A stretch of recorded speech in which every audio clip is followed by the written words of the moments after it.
king of the world. Oh, that's hot. Oh, that's hot. A lot of criminals in the audience today. I wasn't expecting that much criminal vibes. Just try to make that shit as base as possible. I just try to make it base.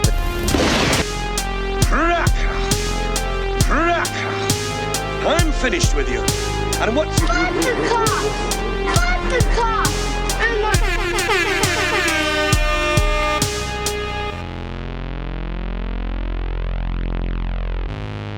$624. Oh, is this some Kurt Cobain shit? Hey there, friends and family. This is Dan. I'm here with the Dan and Adam Are Afraid podcast. It is Sunday, March 29, 2026. It's episode 93. Thanks for joining us for episode 93, folks. I'm joined here, as always, with my beautiful co-host, Adam. Amen, Dan. And let us pray before we start this off. I'm going to pray in Aramaic, so it sounds like I'm more angry. Our Father Lynch, who art in the Black Lodge, hallowed be thy strange. Thy visions come, thy will be done, in dreams as it is in waking. Give us this day our daily mystery, and forgive us our interpretations as we forgive those who explain too much. Lead us not in the clarity, but deliver us from the ordinary. For thine is the dream and the dread and the beauty, forever and ever. Amen. Dan, it's great. Yeah. That's how we punctuate our prayers around here. There you go. That was a good one. Thanks, Adam. Thanks for bringing that to the pod. Yeah.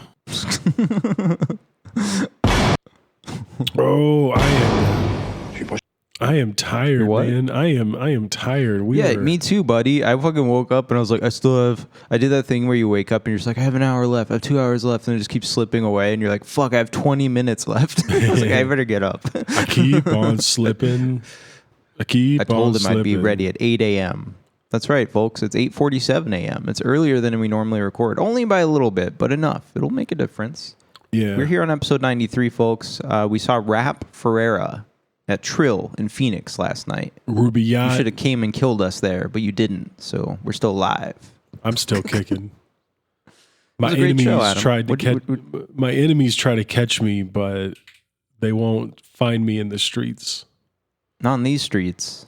Although we were very easy to find. Yeah, I was like the tallest, dorkiest person at that show. That's all I could keep thinking about. Were you the tallest person? I was thinking about that. Except maybe for Rory, I was like when I saw him walk around, I was like, Jesus, he's so tall. I should have said that to him. I should have been like, you're so tall. You expect? Yeah, I like his patched up pants. I was like, that's a good idea. Yeah. As society collapses, we should be patching. I was saying that earlier. I was like, I wish I had stuff to patch. I was like, I could patch pants. Watch me patch these pants. Watch me put my logos on. You think those were his sponsors? No. He's like, I'm sponsored by... I really enjoyed his show. You bought his vinyl record, Adam. You supported him more than anybody. Yeah. I wanted to get the Trill balaclava. I'm going to get that next time we go. And wear it the whole show. we should go start going to the shows at Trill, especially if they're only $10. And then they'll get to recognize our faces. And we can hang out when we go, and they'll be like, "Oh, what's up, Dan and Adam?" Like, "Oh, you want to record a podcast here live?" Yeah, it's so lame. All right, you got any posty topics today? Another one? Posty topics. I mean, I blew my load with that prayer at the beginning. Oh, okay. Blew my load. I don't have anything. All over the podcast.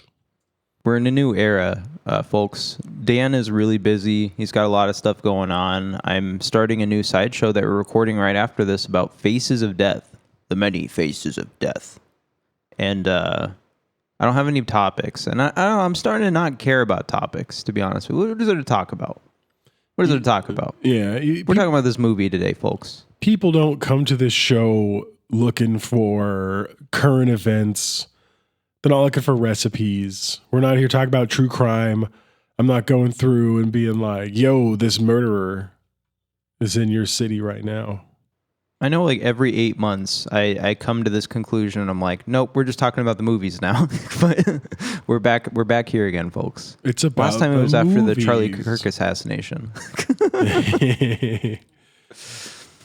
I love that Joe Exotic thing I posted in the Discord. By the way, folks, join the Discord.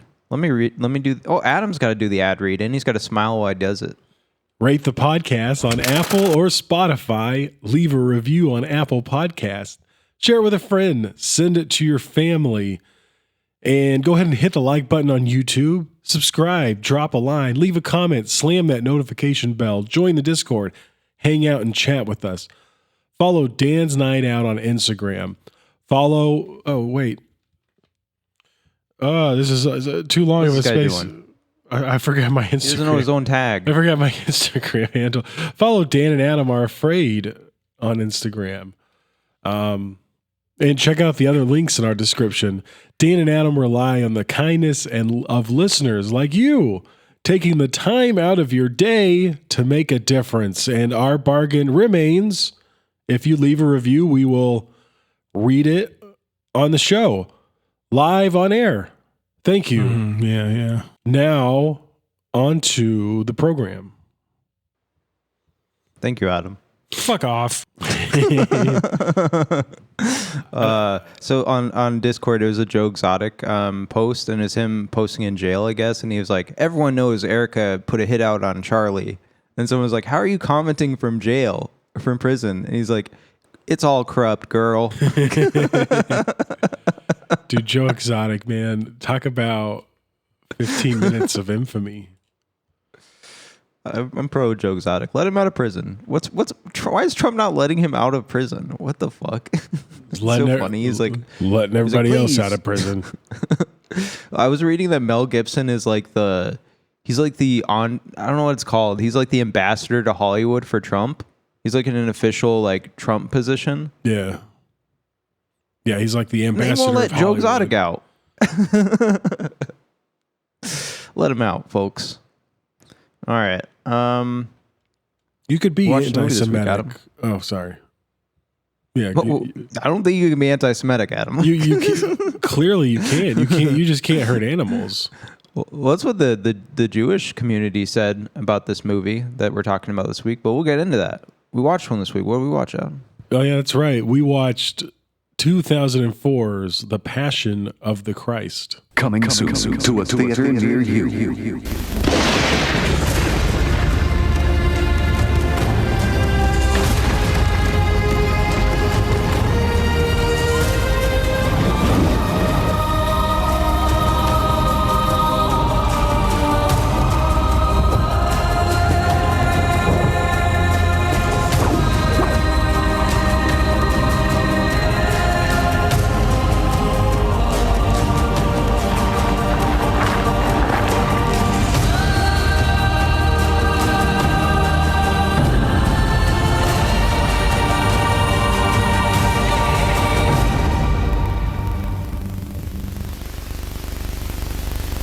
The Passion of the Christ is a 2004 American, that's right, America, epic biblical drama film co-produced and directed by Mel Gibson.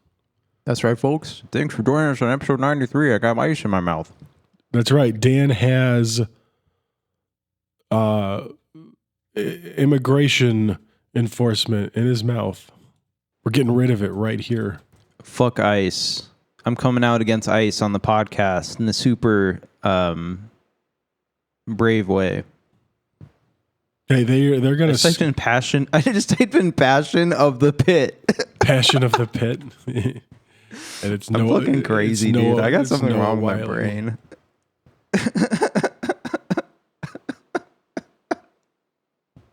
All right, Passion of the Christ, Adam. When did you first watch Passion of the Christ? You brave little boy. I saw this movie in theater in 2004. I saw it with a group of friends from church. Whoa.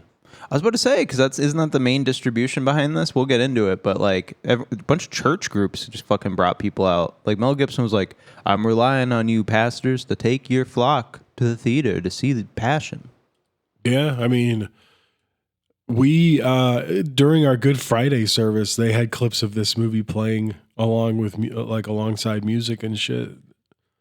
So like, I think there was a lot of like just grassroots at the church level, which it's grassroots from like professional audio engineered production powers of these like modern new churches. So it was this movie had a lot of going for it as far as that. They just play them directly in churches these days, in your big mega churches. There's like, we got a fresh copy right here. $10 at the door. That would be insane if they just played the uncut version, like the original cut of this at church with like kids and everything. They don't care, man. That's the thing. This is like this is considered divine, right? It's considered like devotional. So the violence is fine. Yeah, the violence in this Catholicism is based on violence. Yeah, we'll get into it, but this is like the most Catholic film of all time, except for maybe... I never knew that, by the way. I don't know anything about the Stations of the Cross until this week. Oh, yeah. So, yeah, episode 93, folks. Thanks for joining us. Join the Discord, follow, read a review. Passion of the Christ. Slate Magazine's David Edelstein at the time called it the Jesus Chainsaw Massacre. Kind of leaning into what Adam's saying there. It's a very violent film, very gory, very torture porn, very of the era. I've always thought torture porn was like an interesting era. And especially last night we were talking about like country music and the rise of like reactionary politics and ideology in this country and how kind of all rose together, and hip hop is kind of on the downside now. But it's kind of interesting just thinking about time periods. And I think it's so clear to me now that the torture porn era is like all about American anxiety about us torturing other people in other countries. Like it's so much that's what it is. That's what the entire genre is about. That's what moments are about. Our brother Tyler just posted a review. Did you see that in the Discord? Join the Discord, folks. He posted a review of Project Hail Mary. He says, this movie is prime Obama-era liberalism, and I fucking love science core. But you know what? I loved it. As much as I enjoy edgy cinema with dark implications, we need more of this optimism right now.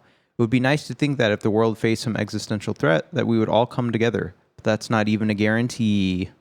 I don't know.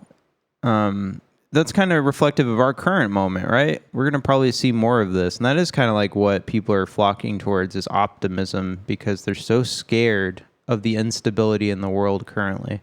But just the point that film is very much a reflective of the cultural time. Us more than anyone should know that. We should talk about that more often. I guess we try to occasionally, but I didn't grow up in 1977, folks. I have no clue what was going on. That's why when we cover like 2000s movies or 2010s, at least I'm a little bit more cognizant of the era it was born into. But that said, anyway, Passion of the Christ. I saw this when I was, I don't know, I keep saying 5th grade. That seems about right. I saw it really, really young, and I saw it on DVD. We had the standard DVD everybody owned in this one. Nice. We own that. I think I've watched a bunch of the special features that you had shared. Well, I was wondering, because I went to go buy the DVD at Zia last week, because I was like, let me grab this on physical media and see what special features we can get for cheap. And and I went through the row. They had no Blu-rays, but they did have a bunch of DVDs. The standard one had nothing on it. It was just the feature. That's it. And there's one copy of the definitive edition, which I've never seen in my life. I've never seen that cover before. So I was like, damn, I've never seen any of this stuff before. And I don't know. I wonder if many people have even seen a lot of the behind the scenes on this. You're saying you have. Yeah, we must have had it, because like I remember watching, like, because like when I saw this, I was neck deep in this shit. I was a believer. I was a believer. You know what I mean? I was out there just in believing everything, and I would watch these watch the behind the scenes shit. But it was like watching it all over again for the first time. And yeah, we'll get into some of what happened on set. But dude, how about that? How about that Mel Gibson though? Am I right? He looks like Mel Gibson. It's really funny to see him direct because I'm like, oh, it's Mel Gibson. he looks like he's about to go on an anti-Semitic rant. All right. Go ahead and read me that IMDb summary, Adam. Depicts the final 12 hours in the life of Jesus of Nazareth on the day of his crucifixion in Jerusalem. By his wounds, we were healed. One man changed the world forever. The movie behind the greatest event in the history of the world. 12 hours that changed the world. Yes, folks, this was directed by Mel Gibson. I chose to put the director photo of the very classic meme of Mel Gibson directing. What's his name? Caviezel? Jim Caviezel. Sound of Freedom himself. Yeah. We'll talk about that. It's just funny because, like, I usually see the meme and it's like me describing my bad day at work to my girlfriend or whatever. But yeah, Mel Gibson. He's directed a bunch of movies. I've only seen this one. I think I've seen Braveheart, but he's made 8 full-length narrative films. He did have a short film in 1991. Do you ever watch Hamlet, Adam? The Hamlet he helped produce? No, I watched a bit of Mel Gibson Goes Back to School, but which is cool. I mean, yeah, that's like what, him just like teaching Hamlet to a classroom of drama students. Yeah, basically, it was during that era where I didn't really get into the specifics, but Icon Productions is his company, and he made that to make Hamlet. So I don't know the history behind it, but Icon is his production company, and it all starts here. Then he did The Man Without a Face. Not even familiar with this movie, Adam. I know nothing about it. I think I've seen. I remember having seen this movie. Like, I don't remember this movie, but I know I've seen it. Like, I was young, but it has our boy Nick Stahl in it. Did you know that? Oh, from Bully? Yeah. Let's see, Mel Gibson. Let's see, Man Without a Face. Man Without Justin a Face. Man Without a Face. A fatherless boy had almost given up all his dreams until one man believed in him enough to make them come true. This looks crazy. There's like a man with like a burned face, and he's just staring at a boy, and his boy's like, okay. Look at my face. 1993. We'll have to maybe one day check it out. Next one was 95, Braveheart. Classic. I think people make fun of Braveheart now, right? It's been so memed, like anything that's like super like genuine. Like, is that the word I'm looking for? Genuine. Sincere. There's a lot of sincere quotes in that movie that are like, what's the big one? They could take our lives, but they could never take our freedom. What does he create in that? He creates like soup or something. Like in this movie, Jesus Christ invents the modern table and chairs. Yeah.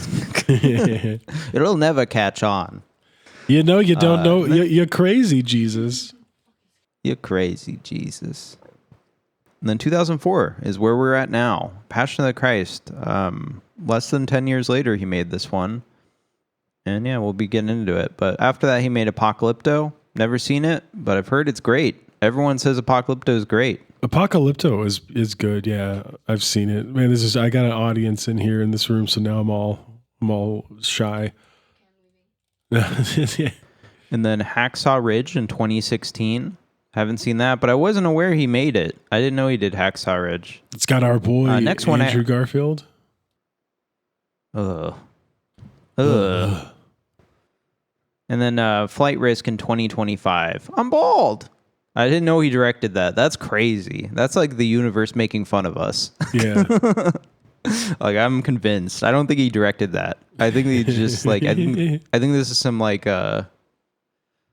Mandela effect shit. What if instead of Jim Caviezel, this movie starred Mark Wahlberg, and he's like, you got to forgive yourself, buddy. You got to forgive the world. I wish.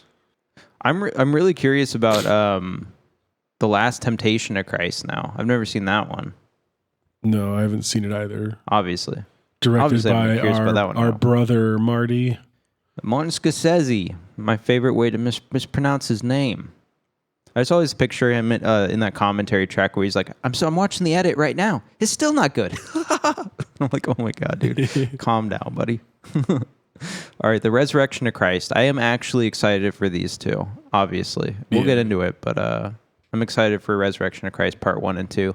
I don't know what these are going to be about, but I've heard that like the Part 1 is going to be like wild. Like he's going to go to hell. He's going to fight. He's going to fight some demons, dude. Well, yeah, and I believe like Catholics, like when I was in church, I think like Baptists also believe in it that Jesus went to hell and fought the devil for those 3 days. Oh, is that true? I don't know anything about Catholicism, but it sounds pretty fucking cool. Okay, no, Catholics don't believe that. Never mind. Okay. Well, just Mel Gibson believes that. Okay. Well, I don't know. I'm excited for them. They're coming out next year. They split them up like it's fucking Breaking Dawn, Twilight Breaking Dawn. So, yeah, we'll be getting 2 movies next year. Maybe. We'll fucking see. This is like another Kevin Costner Horizon situation, potentially. Oh, you right, mean moving on? Sorry, yeah, I was reading about Jesus. You can't get mad at me. Adam, read me the good. What's the good about Mel Gibson? Dear God, this is like the craziest, the good and the bad we've had. The good has directed many critically acclaimed films. And the bad. People think he's an anti-Semite. I was going to add something else after that, but I don't want to get sued. C, notorious anti-Semitic rant during a 2006 DUI arrest. You heard about this one, Adam? Yeah, I think. Yeah, so he got pulled over by a cop, and he was like, Jews are responsible for all the wars in the world. Are you a Jew? No. To the officer, and like there's no recording of it, but the officer report leaked or whatever later. And I don't know. Apparently, there's a Variety article, and I said here it's pretty dark because in 2011, in that article, Gibson described this incident as a suicide by cop attempt. It's just like hoping that cop was Jewish. Like he's like pushing him. Like, come on. It's like I'm like Jesus. So that was post Passion of the Christ, which is interesting to note. Gibson described this and then you had the leaked audio tapes, which I don't know why, but in my mind I'd mixed up the David Hasselhoff burger drunk incident with this. So I thought he was like drunk on the floor eating a burger, being like yelling at his he was yelling racist and abusive language at his then partner and mother of one of his children. Yeah, and I believe 2 major events. And I believe that if like me, you heard that audio bit back in the day, it sounds like his wife his partner is being extremely calm, but I guess like it was determined even in court that the audio had been edited, so she may have been a lot more instigative than what we heard. Yeah, and we're gonna play the audio right now, folks. Fuck off! Play the audio right. We got audio bites of Adam. Yeah. But that's the bad, right? That's the bad. Yeah. We'll move on. Screenplay by Benedict Fitzgerald. There's some interesting history here too, Adam. I don't know if you heard anything about this, but Benedict Fitzgerald was the screenwriter on here. He helped co-write with Mel Gibson. Mel Gibson shares writing credit, of which this is his first writing credit ever.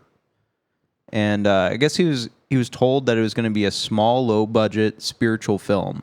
He was like, hey, man, it's only going to be like $7 million. He's like, everyone's taking pay cuts for this passion project. And so Fitzgerald, the screenwriter, was like, yeah, sure, I'll take a small amount. I'll take a tiny bonus structure. And he even had to borrow money from Gibson during production because he needed money.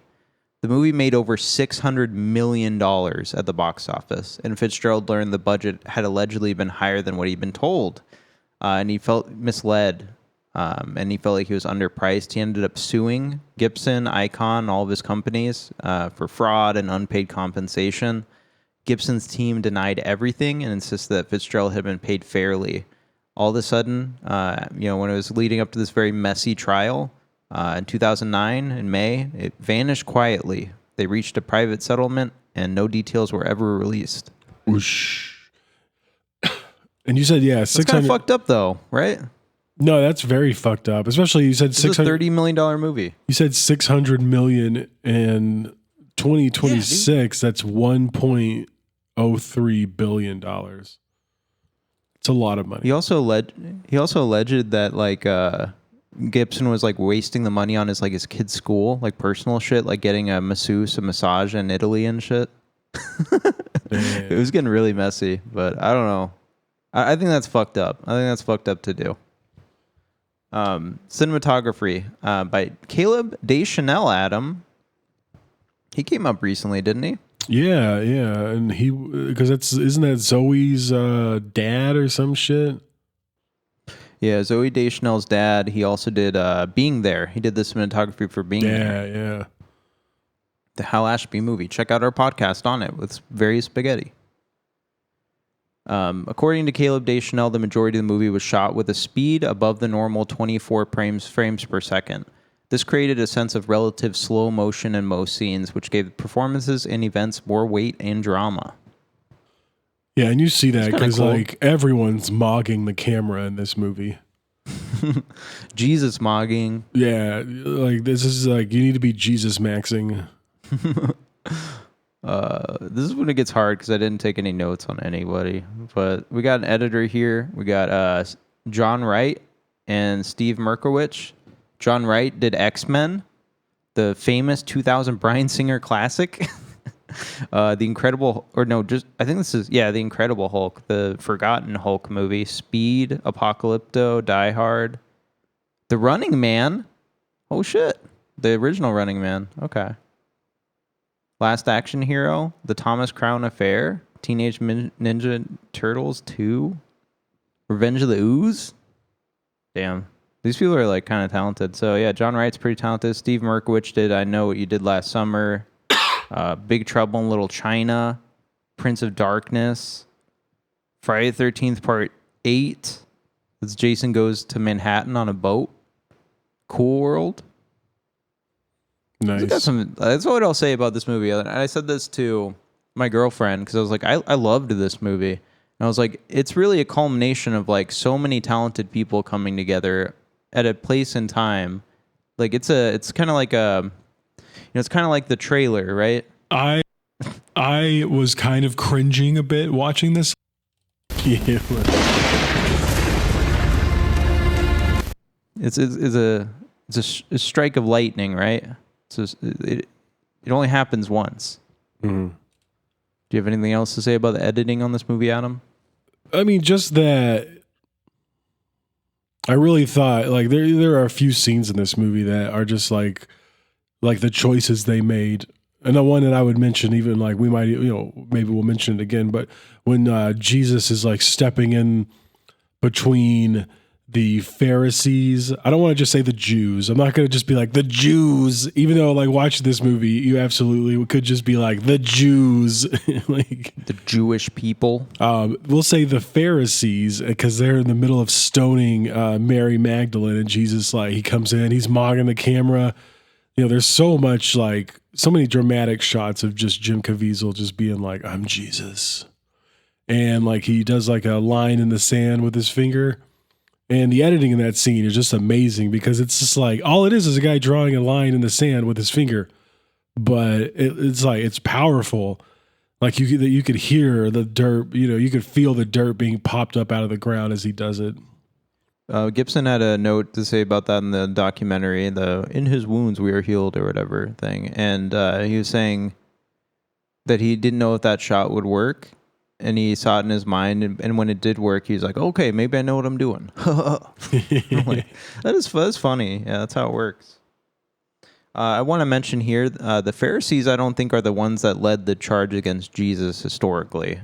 We're going to be talking about historical Jesus today, folks. It was actually the Sadducees. You heard about the Sadducees? Dan, that sounds like extra biblical crap to me. Yes, the Sadducees, specifically the high priest and temple leadership in Jerusalem, were largely responsible for orchestrating the arrest and trial of Jesus. They viewed him as a threat to their authority and political stability in Rome, ultimately maneuvering to have him executed by the Roman governor, Pontius Pilate. Just want to make that clear, because everyone does kind of default to the Pharisees, but it's not necessarily true. This movie's a little bigoted. Well, I guess they. I guess like isn't what is fair like. Is Pharisee, yeah. I think it's just like a more of a school of thought anyways. Like I don't think necessarily there was a group of people that were like, we are Pharisees. Sadducees. Check it out, folks. Music composed by John Debney. You've heard that name before, haven't you? Yeah, I mean, John Debney, he did Hocus Pocus. Anybody know that? He did Elf. And he also did Chicken Little. He did a Chicken. So he did Elf in 2003, Chicken Little in 2005, but he did The Passion of the Christ in 2004. So he was like, he had to wash his mouth out with a little Chicken Little after this movie. Don't we all?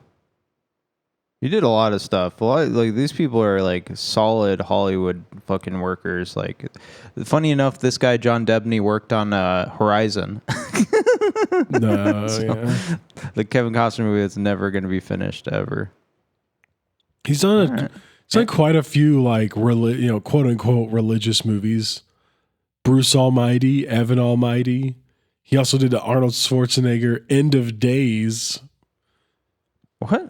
What is End of Days about? It's about the end of days, Dan. No, I mean it literally is about like this cop who let me just read the cynical bodyguard Jericho is hired by a man possessed by Satan who is in search of his bride. When Jericho realizes what's happening, he must do everything he can to save the woman and the world. The Antichrist. 1999, Peter Hyams. Peter Hyams did 2010, The Year We Make Contact. Damn. So you could say he moved up. He moved up. It's a good score. You hear it in the trailer. It's a good score. This was produced by Bruce Davey, Mel Gibson, and Stephen McGivity. These people matter at all? Well, I just know that I don't know. Mel Gibson loves Stephen McGivity. I don't know McGivity. I don't know if I'm saying his name right, but I guess he was on set. This guy lost so much weight because he was just so obsessed with helping out Mel on getting this movie done. Wasn't I thought he was the production designer, set designer, or something. No, is this guy? I thought it was this guy. Maybe I'm wrong. No, I'm pretty sure it's this guy. We'll go with that. It's this guy. We also did Hot Shots in 1991. He produced it. The rest of the stuff's garbage. And then Bruce Davey did Hacksaw Ridge, Braveheart, Apocalypto. So he's What Women Want. I was wondering. Did he direct What Women Want? I thought that was a Mel Gibson movie for 5 minutes this week. That is that is he is starring in. Well, that he's movie. in it. He's in it, but he didn't direct it. I was like, man, we gotta check out Flight Risk, man. All signs lead to Flight Risk, I think. I'm bald. I'm bald. We're moving on. We're moving on from producers this week, man. I don't care. You guys chime in the comments if you've noticed something they did you like. Production companies. Icon Productions. I mentioned this earlier, but this was Mel Gibson's production company.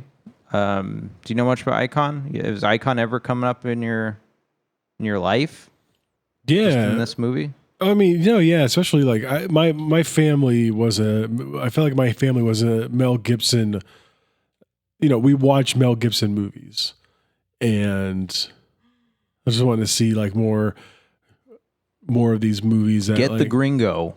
You guys are like, we're watching Get the Gringo. Well, Come over, Adam. Well, they did. We Were Soldiers. I mean, I could have started Forever Young, Maverick, Braveheart. What else here that I've seen?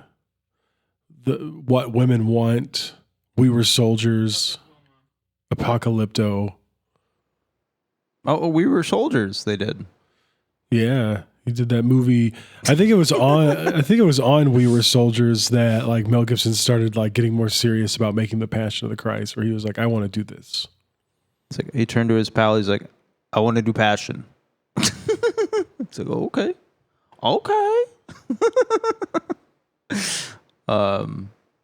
Yeah, I don't know. Icon's pretty cool. It should be noted that he had to go the Icon route because the 7 major film studios, being 20th Century Fox, Columbia Pictures, Metro Goldwyn Mayer, MGM, Paramount Pictures, Universal Pictures, and Walt Disney Pictures, Warner Bros., all refused to finance the film due to its controversial subject matter. And I was thinking about that. This is kind of controversial, isn't it? Yeah, to make it. Is it though? Like, I guess they do Son of God now, like 10 years ago or whatever. Like, that wasn't controversial, right? Well, that wasn't like as major of a picture being put out, though. Like, I don't think so. That was 2014. I'm almost dead. Son of God, 2014 American epic biblical thing directed by a bunch of people no one knows. The film retells the life of Jesus and is an adaptation of the miniseries The Bible. Oh, I think your brother was all into this shit. Yeah. Yeah, this was directed Christopher Spencer. Who the fuck is Christopher Spencer? He doesn't even have a hyperlink. John, the last surviving follower of Jesus, lives in exile as a hermit near the seaside, where he tells the story of his time with Jesus. In Bethlehem, Jesus is born to a virgin named Mary and her husband Joseph. 3 wise men visit Jesus and declare him the future king. Let's see, does it go all the way to the crucifixion, do you think? Yeah, this goes all the way to like when Jesus is like bouncing around after he's how do you say it? After he's resurrected. Really? I kind of want to check that out. It's probably gonna be so stupid though. It's like, put your finger in my wounds. Put your finger in my wounds, right. Thomas. Anyway, sorry. Yeah, we're going off topic today. It's gonna happen a lot, folks. But Son of God. This was distributed by New Market Films. When was the last time you saw New Market Films, Adam? Man, the last time I saw New Market Films. Yeah. No, let me look it up. I believe they did Donnie Darko. Yeah, they did Donnie Darko, Memento, fuck off. The Prestige, Prom Night, remake, Cruel Intentions 3. They did Chum Scrubber. Nice. So again, like Chum Scrubber. So again, another like involved in this movie were like I would say respected. Just a respected distributor of like these are kind of like independent features. Yeah. Like he did the big independent feature Donnie Darko, the big independent feature Memento. Those are 2 big ones. This kind of falls in that too. It's another big independent feature that they had to produce outside the studio system because it's about Jesus. Pick up the phone. It's me, Jesus. All right. This was shot on 35mm film with Pan-Arri 435, Panavision Panaflex Gold 2, and Panavision Panaflex Platinum. They love Panavision over there. With Panavision Primo C, E-Series, and Cook lenses. It was mastered in 2K via digital intermediate. So kind of interesting to bring up, right? Because we talked about Bully, which was 2002, I believe. And this is 2004. By 2004, people are already doing digital intermediate work. We're already on a computer editing the movie instead of doing photochemical intermediate work. Yeah. Which is important to note. I mean, that takes a lot of work out of it. But it also gives you a lot of control that you didn't have before. Yeah. Struck to 35mm for theatrical distribution. Damn, this was obviously on film. So I saw this movie on 35mm. Okay. Absolutely. Yeah. Shooting dates, Adam, go ahead and read me. When was this shot?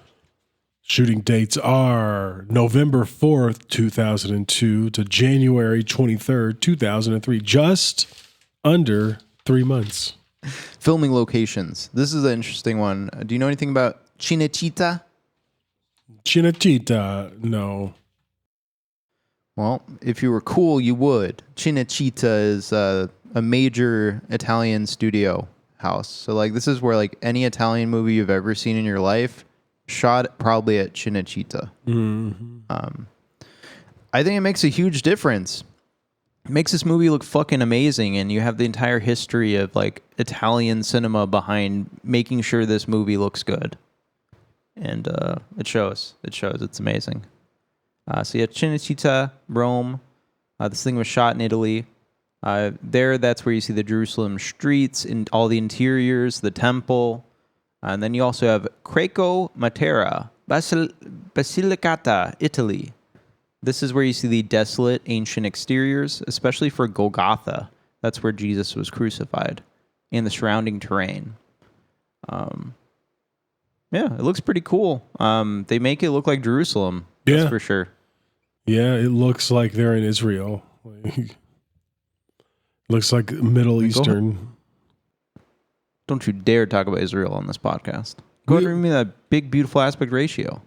I love Israel on this podcast as much as I love the aspect ratio of 2:39:1. Modern scope. Yeah. It is modern scope, Adam. So, yeah, it looks good. We got black bars at the top and bottom. I'm happy. Yeah. Runtime, 127 minutes. 2 hours and 7 minutes, Adam, for the theatrical. Is this too long?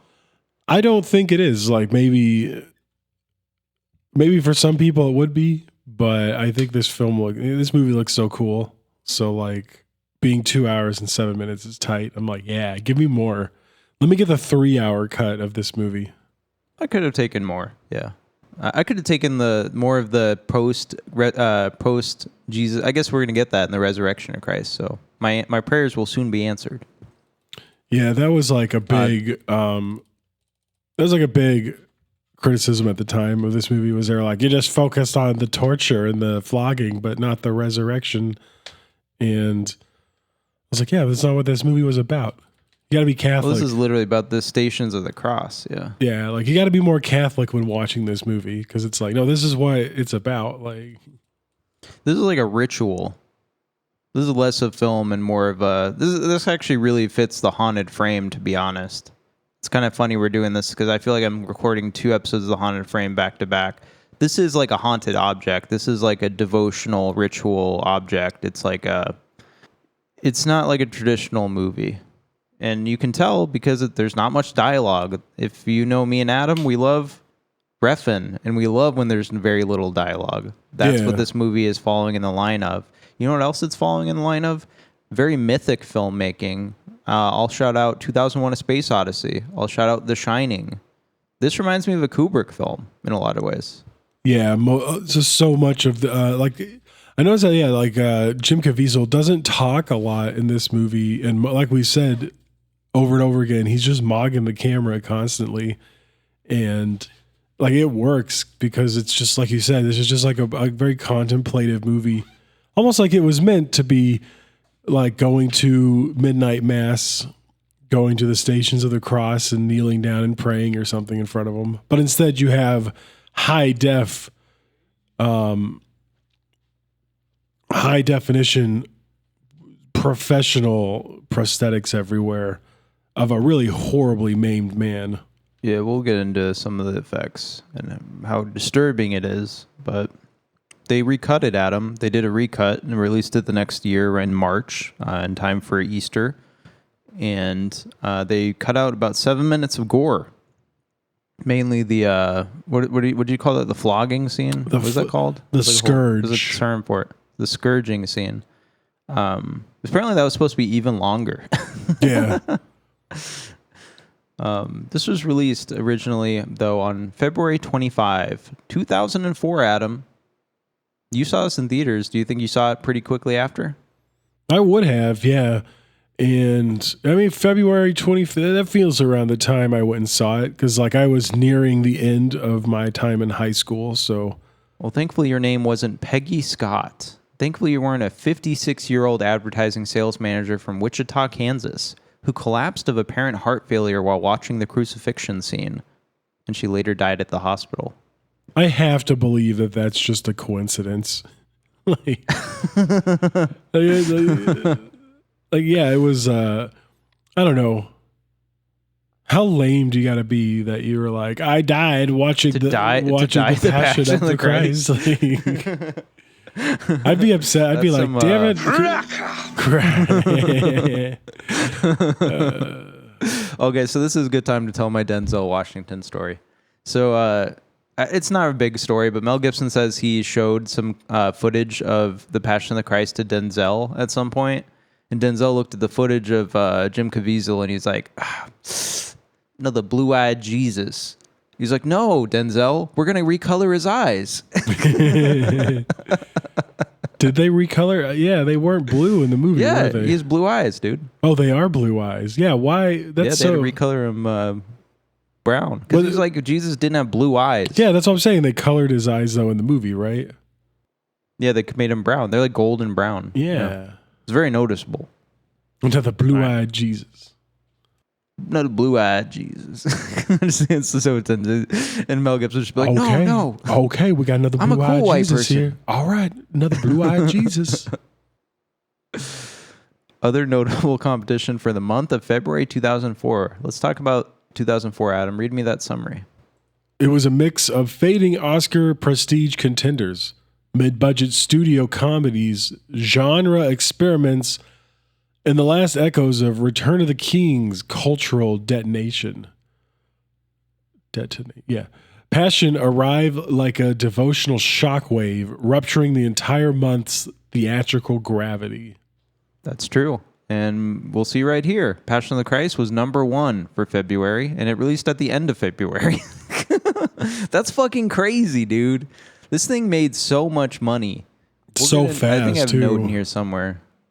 But it made like its $30 million budget, I think, within like 2 days. Yeah. So let's talk about some of the movies of the time. And I kind of want to start a thing. Let's start a trend here.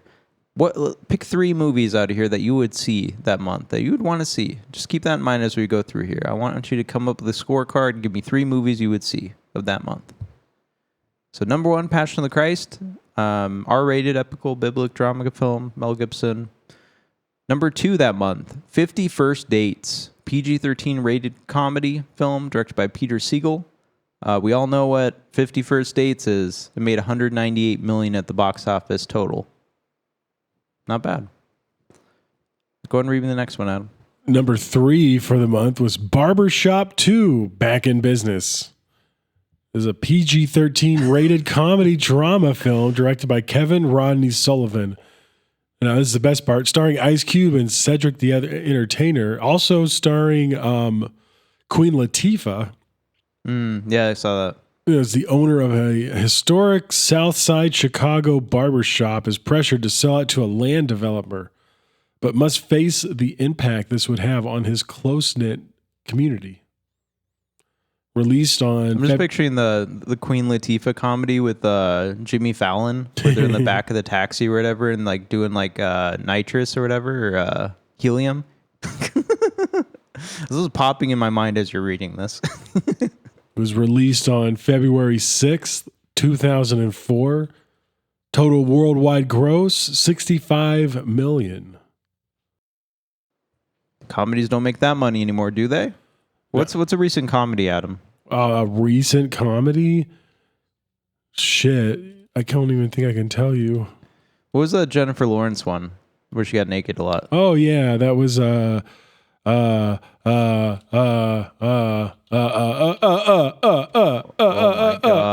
No Hard Feelings. No Hard Feelings box office. Let's make a comparison here. No Hard Feelings made total $87 million worldwide. So I guess comedies still make money, folks. I mean, I feel like, if you got the right people, you could probably make a decent amount of money without spending that much either. That's interesting. I would have thought, I thought we were in a worse position, but made more money than Barbershop 2, which was #2 that month. I got my barbershop. #4. Barbershop. Miracle. This is a PG-rated sports film starring Kurt Russell. True story, Herb Brooks, player turned coach who led the 1980 U.S. Olympic hockey team to victory over seemingly invincible Soviet squad. Made $64 million. Never heard of it. That's not on my list. Not seeing that one. But I am seeing this next one, Adam. Go ahead and read me it. #5, The Butterfly Effect, R-rated science fiction thriller directed by Eric Bress and J. Mackie Gruber. This was 2 directors. This was starring Ashton Kutcher, Amy Smart, Eric Stoltz, and Ethan Suplee. Evan Trebor. We all know.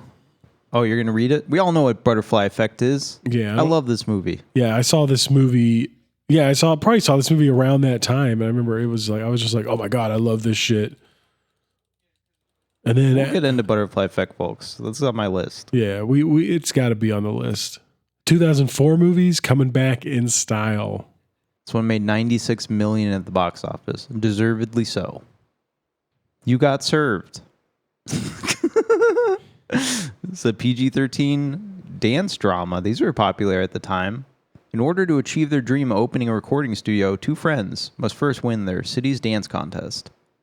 Released January 30th, 2004, so the month prior, made $50 million. I just think it's so interesting reading this shit, Adam, because it's like, they don't make this many movies at this volume anymore. No, and like none of the... I recognize these movies. Yeah, it's even crazy too, because like, obviously you could say The Passion of the Christ is a adaptation of a book. But 51st Dates, no. Barbershop 2, it's a sequel. Miracle, though, I mean, that's just some, that's a true story being turned into a movie. Butterfly Effect, original shit. You Got Served, original shit. Did you say how much it grossed? Yeah, you can reread it. Oh, no, now, because I was just going to jump to the next one. Number 7, Along Came Polly, another PG-13 romantic comedy directed by John Hamburg. I think I know John Hamburg. I think John Hamburg might be one of those directors where I'm like, oh, I love a lot of his movies. Yeah, he directed. I know John Hamburger. He directed I Love You, Man, and Meet the Parents, and the following Meet the Fockers, Little Fockers. He's a comedy guy. Yeah, he's so funny too. He's just a bald guy that's funny. Well, interesting. Along Came Polly starred Philip Seymour Hoffman. I never knew that. Oh yeah, he's great in that. I saw this movie. My mom loved this movie. I haven't seen it since like it came out, but it is like that era where your parents would know someone who like burned DVDs or some shit. You just get these fucking burned DVDs. You guys just breaking the law. How much did Along Came Polly make, Adam? Along Came Polly made $178 million. Holy fuck. Why? It was so cute. Sorry, I'm trying not to curse on the podcast as much. Why did that make so much money? Why? It's crazy. Next one made even more money. Lord of the Rings Return of the King, the cultural detonation. PG-13 epic fantasy film. Obviously, Peter Jackson, Elijah Wood, Ian McKellen, Liv Tyler, Viggo Mortensen, Sean Astin, Cate Blanchett. Gandalf and Aragorn lead the world of men against Sauron's army to draw his gaze from Frodo and Sam as they approach Mount Doom with the One Ring. Released December 17th, 2003, and it made over $1 billion. $1.1 billion. That's a lot, man. That's a lot of money. Holy shit. That's why Peter Jackson doesn't make shit anymore. He doesn't care because he made those movies and then he made the Hobbit movies. He's set for several lifetimes in his family. Yeah, he's like, oh, holy shit. I'm just fucking resting on that is resting on your laurels if I've ever heard it. Good for him, man. Fuck. He came from doing dumb horror movies. All right, number 9. Go ahead and read me number 9. Number 9, Mystic River. Is that my daughter in there? I didn't mean the pop, but I did. Jesus. This is an R-rated neo-noir mystery crime drama film directed by Clint Eastwood, which I feel is, it's worth knowing. I feel like you could say Clint Eastwood and Mel Gibson. Kidding you, fucker. Oh, okay. I'm sorry. He's going to step on my fucking... This movie stars Sean Penn, Tim Robbins, Kevin Bacon, and Lawrence Fishburne. And this is the story about a tragic murder of a 19-year-old girl. It reunites 3 childhood friends living in Boston, the victim's gangster father, a detective, and the disturbed man they both suspect of killing her. This movie released on October 15th, 2003. Damn, and it was still in theater, huh? Yeah, it was huge. This was like an Oscar movie, I think, right? Yeah, $156 million. So, Still nothing compared to the Passion of the Christ, but yeah, it's still a lot though. It's like Along Came Polly numbers, and yeah, it is like an interesting comparison, Mel Gibson and Clint Eastwood, because to me they're both people who are almost like journeyman directors who just kind of do whatever, and they have this body of work that I'm just completely unaware of. Yeah, and they're both conservative, so yeah, I mean that's fine. It's fine. People can be conservative, okay? It's fine. I didn't say it like it was a bad thing. These days, people don't even think you can be conservative. All right, number 10, Monster. R-rated biological crime drama film directed by Patty Jenkins. Definitely on the list, Adam. We need to cover Monster. Adam, Dan, whoever's listening, add it to the list. Monster is about Eileen Wuornos. She killed Johns, Charlize Theron, Christina Ricci, Bruce Dern. Released December 24, 2003. Made $58 million. I don't know if this had Oscar. It seems like an Oscar movie, though. I think it was, because Charlize Theron is so, like, plain Jane in this movie. It's definitely, like, She goes through transformation, yeah. Also, I think it was distributed by the same people for this movie we're watching today. Well, it's like the joke in Tropic Thunder, right? Where he's like, the white guy literally becomes black. He's like, this is the transfer is going to be my Oscar. Yeah. All right, number 11, Confessions of a Teenage Drama Queen. We're going to fly through this. Lindsay Lohan teen classic, $33 million. What's the next one? Catch That Kid, Kristen Stewart family comedy action film, made $16 million. Number 13, Cold Mountain, R-rated epic period war drama, starring Jude Law, Nicole Kidman, Renee Zellweger, about the American Civil War. This one came out in December, made $173 million. Never even heard of it. After that, we got Euro Trip. Love this fucking movie. R-rated teen sex comedy. You don't see a lot of good sex comedies anymore. Starring Michelle Trachtenberg. She's dead, Trachtenberg? Right? Oh, that's hot. And she passed recently, right? Very tragic. Yeah, R.I.P. Very man. sad. I very love sad. her. She's great. Everyone knows what Euro Trip is about. Scotty doesn't know. Made $22 million. Not bad for a little comedy. I haven't seen Euro Trip. I've seen the other one, right? Isn't there another movie that's like the same thing? Like Road Trip. Road Trip? Yeah. And I think that's what I thought this was. I don't think it was going to be called Euro Trip, and then they were like, "Oh, let's call it Euro Trip, and it'll be in this, in the family of the Road Trip movies." Yeah, it's good though, or no? Worth watching? I liked it. I could still watch it again. Like I said, it has a famous, you have a great Matt Damon singing a song about banging the main character's girlfriend behind his back, and it's just Matt Damon up there. Check it out. Matt Damon's in the movie for like 5 minutes. Yeah. Oh, okay. Number 15, Welcome to Mooseport, PG-13, political satire comedy starring Ray Romano and Gene Hackman about U.S. president who returns to Mooseport and decides to run for mayor against another local candidate. Released February 20, 2004, and made $14 million. Adam, are these movies sounding familiar to you at all? Is this cultural setup setting you up for the next one? Setting me up for the next one. They are familiar.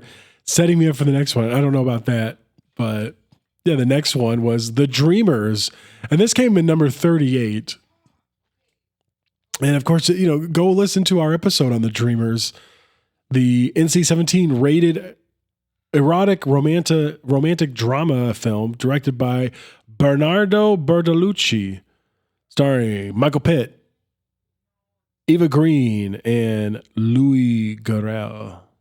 Made $15 million. Yeah, it didn't make much, but I was just saying, like, we talked about a lot of these movies already on that episode. So, double, folks. Double, toil and trouble.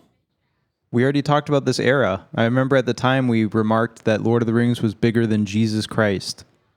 And it literally was in this case. It was, yeah. Now, Adam, go ahead and pick me 3 movies that you would have seen in February of 2004. I'm putting myself back in those shoes and, the shoes of my young son. I would have seen 50 First Dates, let's be honest. Big Adam Sandler fan over here. The Butterfly Effect. I did, and then I want to laugh, so I would be seeing Euro Trip, my man. It's tough. I mean, at the time, I don't know what I would have seen, but in my point of view today, I'd see The Passion of the Christ, I'd see 50 First Dates, and I'd see The Butterfly Effect. I guess I didn't pick Passion of the Christ because I was trying to, because we watched that film today. I wanted to pick other than. No, I love that movie. I love it more than the rest of these. I love it more than Lord of the Rings Return of the King. I would have waited for DVD on that one. In fact, I did. Now, let's get into the small box office numbers here. $30 million this had a budget of, not just $7 million Mel Gibson. And, you know, it made 610. I think I had a number say it made up to maybe 622 million worldwide so far. So, like, a lot of money, dog. This movie is the biggest religious, devotional, Christian, Catholic movie of all time. Yeah. Let's go through the cast a little bit. To be honest with you, we're not going to know a lot of these people. Jim Caviezel is Jesus. What I'll say about Jim Caviezel is this is perfect casting. I love that they put the prosthetic on his face. When I see Jim Caviezel in this movie, I'm like, that's Jesus. Yeah. Yeah. So, I don't really, I can't think of much. Like, I know Jim Caviezel.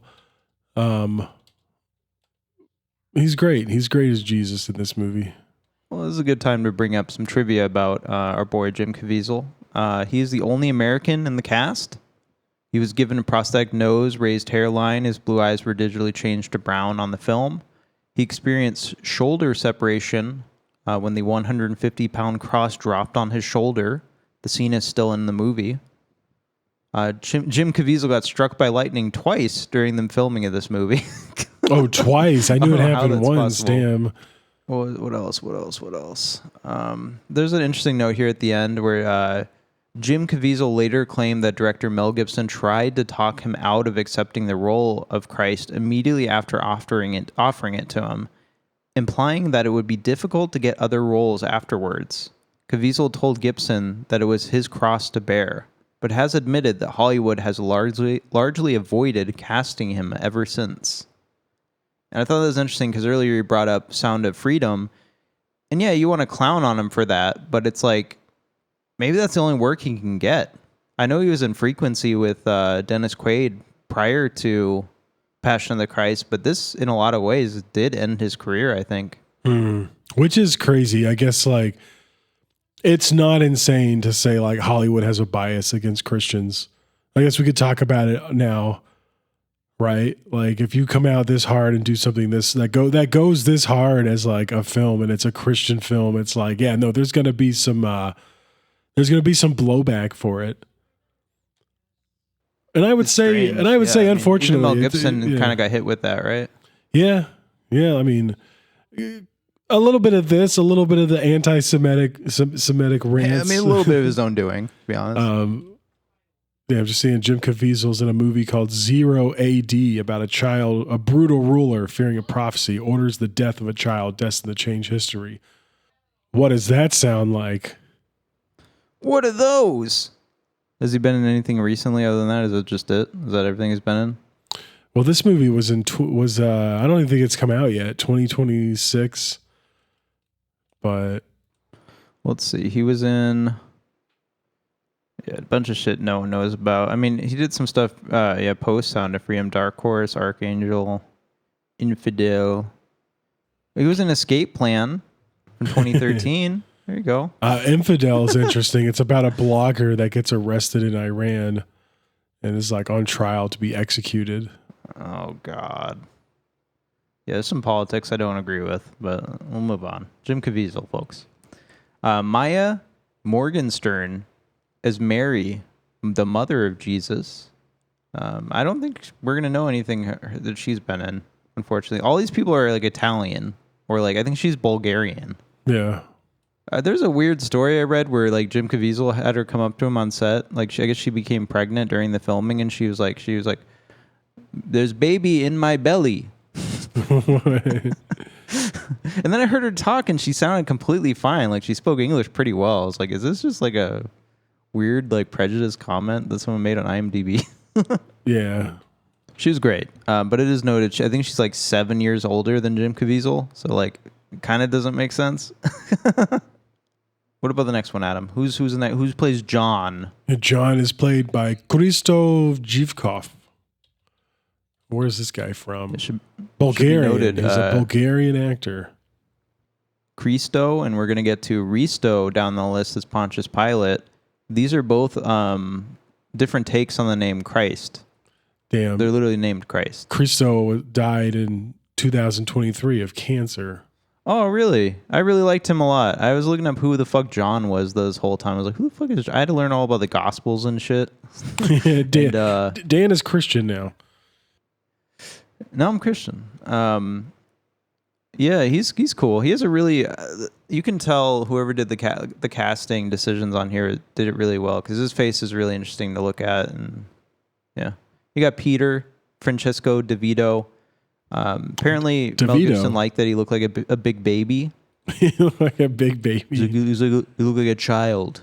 He looks innocent and strong at the same time. Okay. I do like the whole scene, because you hear that in the, growing up in church or whatever. You will deny me 3 times, and you see it literally happen, where he's just like, I don't know him. Yeah. I have no idea who he is. What are those? What are those? I love the next one. Yeah, of course. Yeah, we got Monica Bellucci as Mary Magdalene. And I would say, too, I remember reading, there was some outrage that Monica Bellucci was in this film, because she has been in some pretty, like at the time, they were saying like this pornographic actress. This is why I wish we had covered Irreversible by now, because it'd be interesting to have that history coming into this movie. But that's what they nail her on as Gaspar Noé's movie, where she has a sexual assault scene that lasts like 10 minutes or some shit. Okay, yeah. Yeah, I don't know. People are fucking ridiculous. Monica Bellucci's so perfect and great in this role. Holy shit. When you have this scene, because this movie is like very much trying to be basically a moving painting and depicting all this like Catholic art and imagery. The scene where she crawls, after he draws the line in the sand, she crawls up to Jesus' feet and she looks up at him and takes his hand, and you just get that shot of her looking up. 5 out of 5, one of the best shots I've ever seen in a film ever. Who is she married to right now? Hold up real quick. I gotta... Not me. Tim Burton. That's right. Really? Maybe they're dating. Maybe they're not married, but... Or no, that was to 2025, so I don't think they are anymore. Oh, she's on the market? She's available. She was with Vincent Cassel before then. But oh my God. The French pervert? Dude, Monica Bellucci's so freaking gorgeous. Oh my God. She's so great in The Return. She's one of the best parts of The Return. But who is the dreamer? And then you got Mattia Sbragia as Caiaphas. He's great in this movie. His face is awesome. Then you got Luca Leonello as Judas. I love Judas in this movie. He looks like a mixture of Erica Bana and someone else. Did you like Judas in this movie, Adam? Yeah. Yeah, sorry, I was reading about I was looking at pictures of Judas. Yeah, no, he's great. He's so fucked. Like the more, like after he gets that silver, you're like, oh man, Judas is fucked. And like the actor just plays such a smarmy little guy. Then we got Risto, Nomov, Shupov, Pontius Pilate. I don't know where he's from, probably Bulgaria or some shit, but he's great. I think, unfortunately, this does take a non-historical viewpoint of Pontius Pilate, who would not have given a single shit about putting Jesus to death. Oh, yeah? Yeah, that's a Catholic thing where they try to soften him up. And that goes back to, like, back in the day, man, the Romans were still in charge when they were trying to run this shit and create Christianity and, get followers. Yeah. They're trying to get Gentiles, non-Jews, to follow them. And they had to do something. They couldn't be like, yeah, Pontius Pilate is a piece of shit. He probably has a small dick, too. Because then they would have just killed him. So they had to be like, oh, no, he didn't want to do it. It was just the nasty Jews who did it. The Jews. And And that's kind of like the whole, basis of why people think this is anti-Semitic. And it's kind of funny because it's like, did you know the what are they called? The Gospels are kind of anti-Semitic. Yeah, I mean, I've heard that accusation before, but they are. It's just in the base, and we'll get into that with historical Jesus and historical Christianity, but we'll move on. We got Claudia Guerini as Claudia Procles, Pilates' wife, I believe. I'm really not sure. Pilates? Pilots? Yeah. Hey, it's me, Pontius Pilate. We're just going to run through here. Fabio Sartor as Abinader. He looks great. Jareth Mers as Simon as Cyrene. I love him. Luca de Dominicis as Herod Antipa. One of the funnest characters whole Herod in the scene, yeah. Because it just brings you back to the Michael Cera Jack Black comedy. What was it called? What, like 1 AD? 180, 1 BC or 1 some shit? Yeah, some shit like that. Yeah, it was like BC. So you are the Christ, you're the great Jesus Christ. Prove to me you're great divine. Turn my water into Year wine. One. I saw Year One in theaters, folks. I think I saw it in 35 millimeter. But yeah, that's where this guy comes from. And then you got, read me the last ones here, because I like, actually no, I don't know who Dismas is. Who the fuck is Dismas? Let's find out right now, live on air. Dismas. My name is Dismas. Oh, he's the penitent thief. Oh, okay. He's the thief on the cross who's like, I believe in you, Jesus. I love you. Please take me with you to your kingdom. Yeah, he's like, assuredly I say to you, today you will join me in paradise. And then Rosalinda Celentano as Satan. Another, people like just so mad at this part. Like traditional Christians so mad, like non-Catholic Christians so mad at this part that there's just like this extra biblical shit added. And David Marato as baby. Is this the little Satan baby? The little baby. Yeah, important to note here, David Marotta was in Phenomena by Dario Argento. He played the little tiny killer in that movie, and he's also in Demons too. Oh, okay. Perfect. I love him. Shout out. He wasn't even on the IMDb cast list. Disrespectful. I had to pull this from my own knowledge. And I don't know, man. I love all the demon stuff. I love all the devil stuff. Yeah, no, it's cool. That's what you remember. Yeah, I thought it was tight. That's it. That's all the shit. I mean, we got some trivia to read through, but all right, that's it. Good night, folks. That's it. Sorry, I thought we're leaving. This was rated number 1 of the 25 most controversial movies of all time by Entertainment Weekly in 2006. The film had more pre-ticket sales than any other film in history until Star Wars Episode 7, The Force Awakens. Adam saw that. He bought some pre-sale tickets to that. I saw that in theater, yeah. Not on film, though. I said this... Yeah, of course not. You shouldn't have seen that at all. This made back its $30 million budget in just 2 days of release. We said that earlier. This is the highest grossing foreign language film or subtitled film in the U.S. box office history. It's also the highest grossing religious film. We said that as well.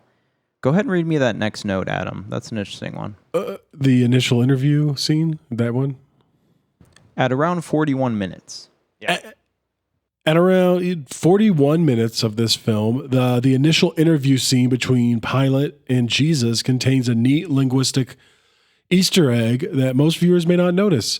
But Hebrew or Latin speakers, all those Latin speakers out there, will recognize that after Pilate asked Jesus in Aramaic if he is king of the Jews, Jesus answers him in fluent Latin, translated as, "Does this question come from you?"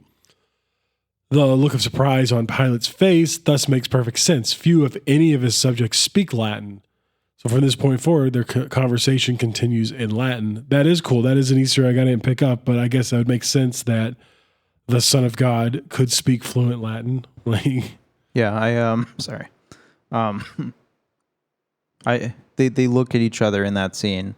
Pilate looks back at the other guy, Abinator. They're like, what the fuck? And yeah, I didn't notice that the first time through until that was told to me.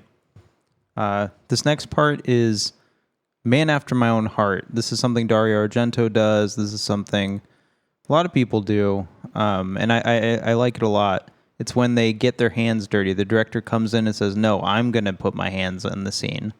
So Gibson's hands nailed Christ to the cross during the crucifixion scene. Gibson said, it was me that put him on the cross. It was my sins that put him there. According to special edition commentaries, Gibson also supplied the foot of Jesus washed by Mary Magdalene and the arms that tied Judas's suicide rope. His crying, screaming voice is heard during the latter scene. That's pretty tight. I love that. Yeah. Dario Argento will put his hands in there and be like, I'm going to be the one strangling the woman. And I'm like, I like that. I like that a lot. And although I think that's a negative for a lot of people. Yeah. Well, a lot of people suck. A lot of people suck. I want to make sure that's nice and clear on mic. This film also, I like how, this film begins without any opening credits. I think that's like really drops you into this movie, and you're just there on the fucking. I shouldn't be cussing, but I'm like, you're just there with fucking Jesus in the Garden of Gethsemane, yo. Fucking there in Gethsemane, dog. He's having nightmares. I do I love the opening. I love that it just drops you into this nightmare scene. The film has several specifically Catholic influences, such as the prominent role of Mary, Stations of the Cross, which this is literally an adaptation of, the floating cross on which Jesus was crucified, the depiction of Satan, and the veil of Veronica as she wipes Christ's face on his way to crucifixion. Yeah, and there's also I wish I knew how many times that Jesus, he falls, right? Him falling is 3 times, and it's very 4 times. And it's very on purpose because in Catholic tradition, Jesus falling is it doesn't mention it in the Bible at all, but Catholic. It's part of the Stations of the Cross. Yeah. It's Jesus fell these many times and he got back up. That's the important part is that Jesus got back up and hey, I get knocked down, but I get up again. You ain't ever going to keep this cross down. I died for your sins. Do you think people changed their lives during the production of this film, Adam? I would believe so, honestly. Well, because of their experiences during film production, many of the cast and filming crew converted to Catholicism after the completion. Among those who converted were Luca Leonello, a self-proclaimed angry atheist who played Judas, and one Muslim actor who played one of the torturing guards. Oh, that last one's a bit disappointing. Oh, and Dan. Yeah. Dan, I'm also Catholic now. I think watching this movie, I was like, oh, yeah, I think I would become Muslim watching this movie. We have I guess this is time to get to it. So did you know this was the last movie that former Iraq President Saddam Hussein watched in his cell? This was one of those movies? In December of 2006, shortly after before his execution, on DVD player, which is GI soldiers who kept him under custody permitted him to see. Saddam Hussein kept a good relationship with these guards. He told them that he was amazed and shocked by the cruelty of the movie, and he added that Iraqi people would never have treated Jesus this way. That's funny. Yeah. This is so funny. Saddam Hussein.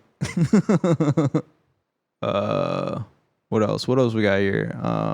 Well, we touched on it. I really hope you didn't read that. I don't think you read this. Jim Caviezel later claimed that director Mel Gibson tried to talk him out. You read this? I read this whole thing already. How am I? God, man, I am just I'm a bad. That was the whole point of. I'm a bad. That's the whole point of me bringing up that he didn't do anything after. I'm a bad host. Well, I forgot. Okay, you read this earlier. I thought you guys over just reading Wikipedia pages. Yeah, fuck off. Fuck off. Go ahead and read me that last one. In January 2025, during the Southern California wildfires, Gibson's home in Malibu burnt down in the Palisades fire, and he criticized California Governor Gavin Newsom's response to the Los Angeles wildfires. That sucks. A lot of people lost their homes in that. David Lynch died because of it. Fuck, man. All right. Well, that's it. That's everything we got for this movie. Now we actually have to talk about it. What did you think about the Passion of the Christ, Adam? I thought the emotional center of this movie still, even like today, I'm not an angry atheist. I think both of us, you could describe us as like spiritual people. Like I don't, maybe if I saw this movie 10 years ago, I'd be like, Puh, I remember this stupid crap. But watching it again, I was just like, man, I am like all into this movie. Like part of me wanted to believe while I was watching this movie because I'm like, it's just such a powerful like depiction of everything happening. And like you said, the way they film it, where it's like some scenes are almost in slow motion, but it's not action scenes. It's just like people standing and looking at each other. It really adds to the like contemplative nature of this movie. And it makes you think about like, even if you're not like, oh, this movie's making me believe, you might be led to think something like, oh, this movie's leading me to just examine my life as like maybe having a little bit more of a spiritual nature to it, of a sacrificial nature to it. I mean, it's about a guy sacrificing himself for the world, for the sins of the world. And so like seeing it, you're like, yeah, I could see myself sacrificing myself for my friends. Don't worry, boys. I got this. I think it's a very powerful film. And that's the term that got used a lot when this came out. It was over at my childhood friend's house. They would feed me after school. Sometimes they feed me. It was a nice Hispanic family, and I remember the mom or grandma coming home one day after school. She's like, "It's powerful movie," or I was told she said it was powerful, and that just rang in my head, and I was like, "Oh, it's a powerful film." Powerful. And it is. It has power, and I guess, yeah. I mean, I drew a lot of parallels to 2026. And I got to thinking about living in like an authoritarian time. Because like, let's talk about historical Jesus a little bit. Let's talk about historical stuff a little bit. John the Baptist was murdered by King Herod. They put him to death because John the Baptist, and by the way, he was related to Jesus, baptized him. And he was like, I guess King Herod, his family, his brother, and him married like their nieces or whatever the fuck. I don't know. It's fucked up. And then King Herod stole his brother's wife, which was his niece, and so he committed double, like breaking the Jewish law, which everyone was Jewish at the time. By the way, Jesus was a Jew. He was Jewish. Yeah. He wasn't a Christian, and but he broke Jewish law because you can't marry incestuously your niece and you can't marry your husband's wife. And so John the Baptist was like, "Yo, this is fucked up." He was like Beto O'Rourke. He's like, "This is fucked up," and they killed him. King Herod's just like off with his head. They cut his fucking head off. Yeah, like I think somebody's wife requested his head. Yeah, it's a weird ass story. Fucking yeah, it's barbarians. all fucked up. And that's what I was just thinking. This whole movie is just like, it's so fucked up. Like to live in this time would be so fucking scary. I feel like I'm so fucking scared right now, man. I'm just so fucking scared, and I don't know what's going on. And like in this movie, they're like, it's turned up to 11, right? This one goes to 11. They turn up everybody to just these frothing, barbaric monsters. Every part of it, except for save a few people that the scripture itself, the Gospels soften Pontius Pilate and Chris Pontius.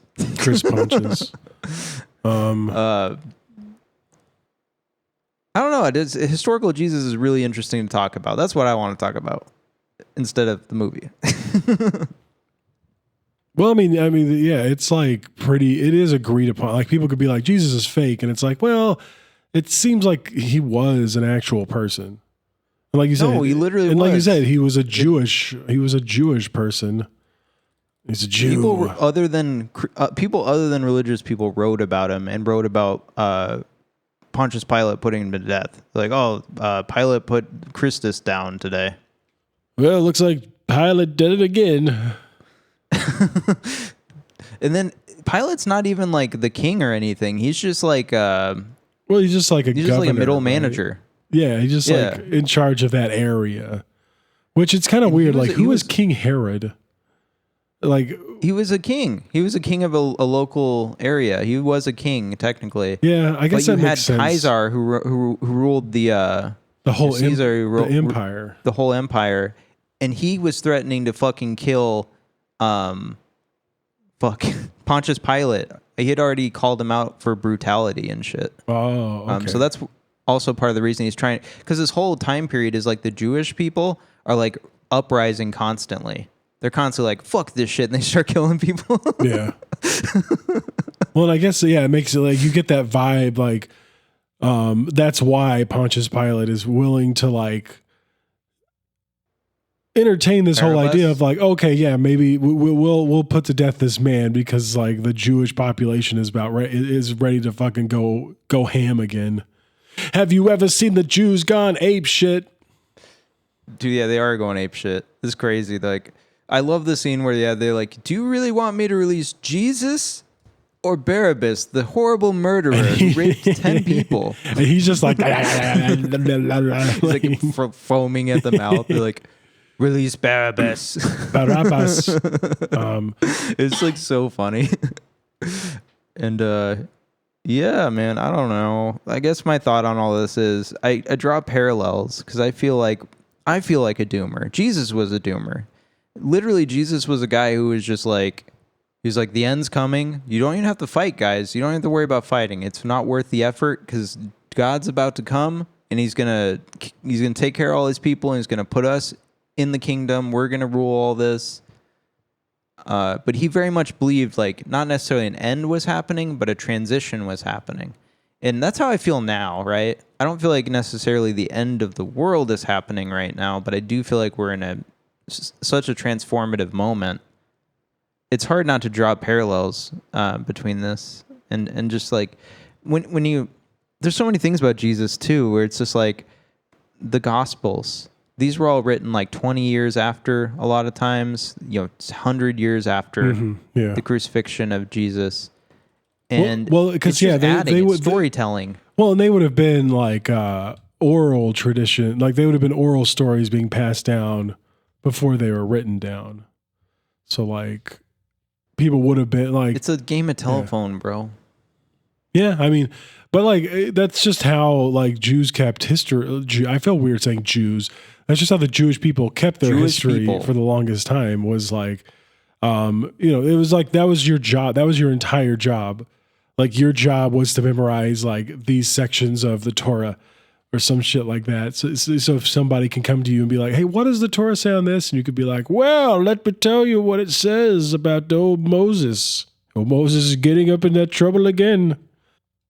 Yeah, I just think it's interesting, like why was Jesus executed? And like from a historical perspective, it would have just been like, oh, he's a king of the Jews. Well, we can't have like we're the king. Like Caesar's the king of the Jews. Like he's a dissident, man. Even though they put people down today. I would like to point out in the Bible when people are like, should we pay taxes to Caesar? Because I think they got him, and he's like, well, you should render unto Caesar what is Caesar's. So Jesus essentially is like getting out of it by being like, well, technically pay your taxes. Like, so, it really in a lot of ways, they're like accusations against him as being like a rabble rouser were not true. Cause his whole thing was like, well, no, you shouldn't worry about trying to take over, these earthly kingdoms.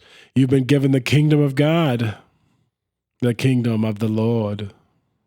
And there's so many things, like he didn't believe in heaven and hell and all this stuff was added later. Yeah. And it's based on, like almost like Roman, like Greek philosophy and stuff. Yeah. I mean, yeah, Jesus talked when about, you think about paradise and like the kingdom of God.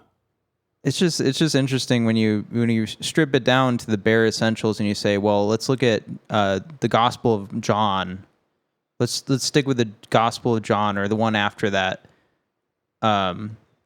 It's just like there's so much stuff that was added later and so much stuff that is so inherent to Christianity and Catholicism now. Like, it's fine, but it's not necessarily what this guy was preaching.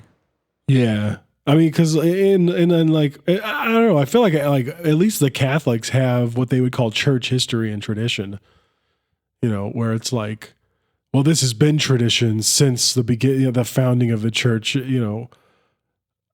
Back then, it was all orally passed down from Peter all the way to, you know, the different councils. And whether you buy that or not, that's a whole other story. But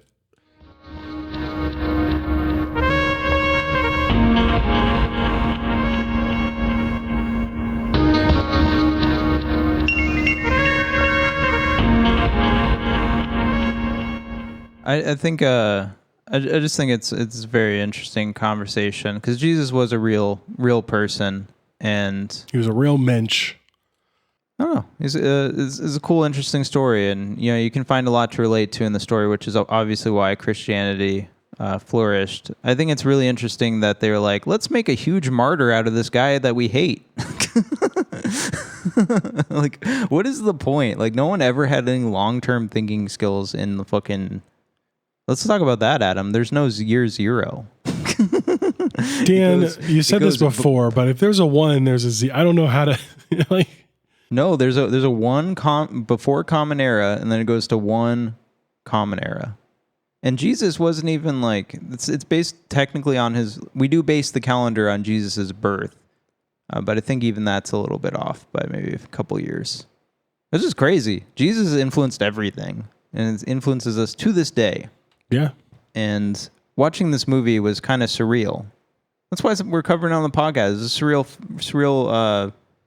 surreal movie. What is the most disturbing or effective image in this movie, Adam, for you? I mean, I think I'm going to be just par for the course here. And the with Jesus being flogged and the cat of 9 tails gets stuck in his fucking side.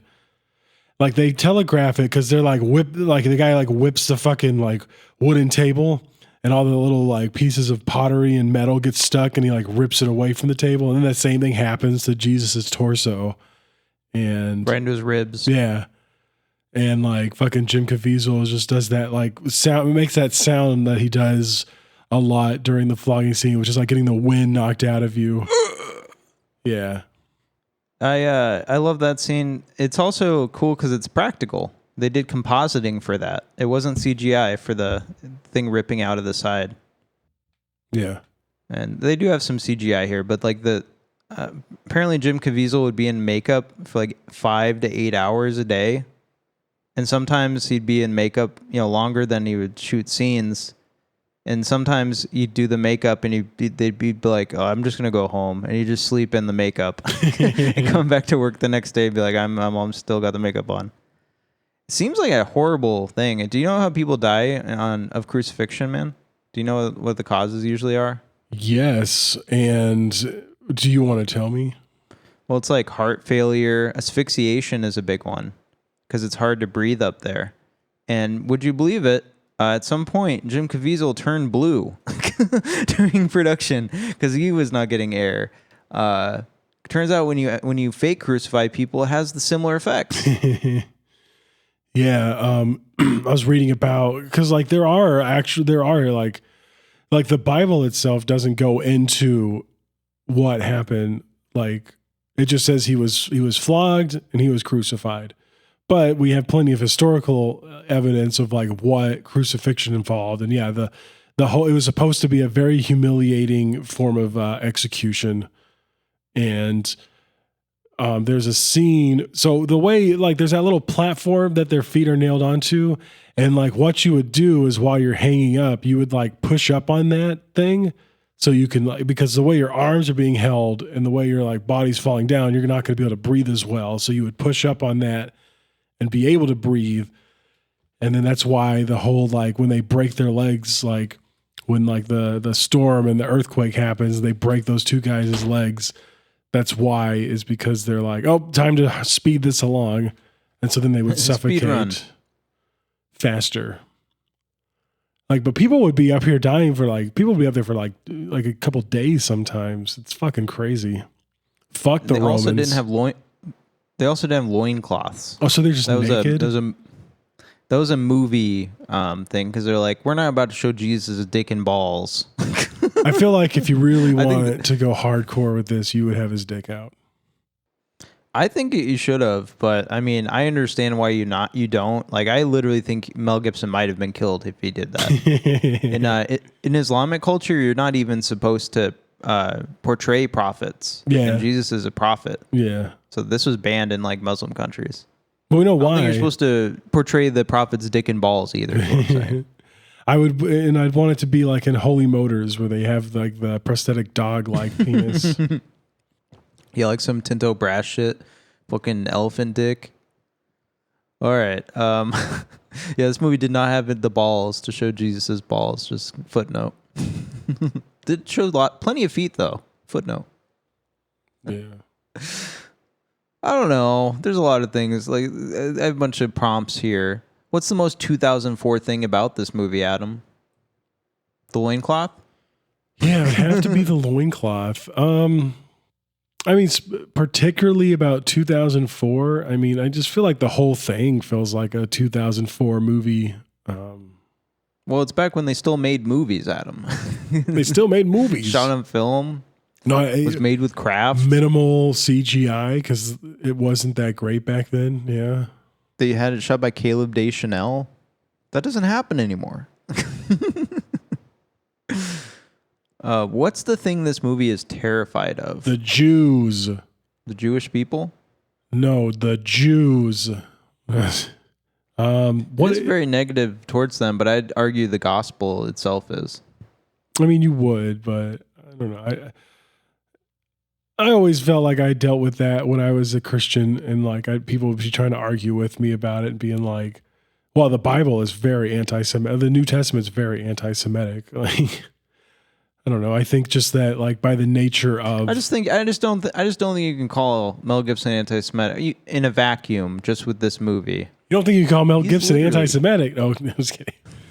In a vacuum with just this movie, because like he's just, all he's doing is adding some flair to the Stations of the Cross. That's all this is. I'm glad you mentioned that, because believe it or not, one of the flares that he's adding, and it mentioned this it mentions it in the Wikipedia too. And I remember learning this at like a church Sunday school about this movie, where they were like tearing this movie apart. But Anne Catherick Emmerich was a Roman Catholic, Augustinian mystic, Marian visionary, and stigmatist, and she had a lot of visions about like, the passions of the Christ being, everything leading, the Stations of the Cross and all that, and that's where there are actual shots of this movie that kind of come from her writings, where it's like, oh shit, like, the whole devil. I'm pretty sure, like, don't crucify me if I'm wrong. But I'm pretty sure, like, the whole devil tempting Jesus in the garden comes from her visions. Yeah, all that stuff does. Yep. I mean, she looks pretty hot, too. Like, she's got that bandage around her head. The dolorous passion of our Lord Jesus Christ. Pick up the phone. It's me, Jesus. Pick up the phone. It's me, Jesus. It should be noted, this is great-grandmother of Roland Emmerich. Yeah. I wish I had read this. I don't know how long her thing is. Is she not considered like a saint or whatever because this was written in 1833? I don't think she's a saint. What? She was. Why isn't this considered canon? It's just as canon as the rest of the shit. I mean, she was. It's been controversial today. I mean, she was. So the Pope beatified her, which is it's a recognition accorded by the Catholic Church of a deceased person's entrance into heaven and capacity to intercede on behalf of individuals who pray their name. That sounds like a saint to me. So can I pray to her? You could. I'm praying to Anne Catholic Emmerich now. Anne Catherine Emmerich, please, one more good Roland Emmerich movie before I die. The Blessed Anne Catholic Emmerich. No, I don't want to be blasphemous necessarily. I do think this stuff is cool. It's just very Catholic. It is very Catholic. This is a very Catholic movie. And I'm not very familiar with Catholicism. Well, I would say, yeah, like just the whole entire focus on her being, or on Jesus is like, it's the whole focus being on his like suffering, very Catholic. It's meant to bring about guilt for what, you did to Jesus, essentially, which is not necessarily like a Protestant. I would say it's not a super Protestant thing. Like, yeah, you're supposed to have it a little bit, but you're supposed to be, as like a Protestant or an evangelical, you're supposed to be really focusing on like the resurrection and like they call it sanctification, which is like, okay, now you believe and now you're becoming more Christ-like. But Catholics would literally be like, yeah, you become more Christ-like by fucking focusing on him being beaten to death by the Romans. And can I just mention, sorry. Go ahead. I just want to mention too, like the insanity, like the bloodthirsty nature of the Romans in this movie. Like they don't have a dog in this fight. Like especially the guys actually handling the flagellation scene, the carrying of the cross up to Golgotha. Like they don't have, like they're not the what'd you call them? Not the Pharisees. They're from the Sanhedrin, but I think they're like colonized people of the Roman Empire.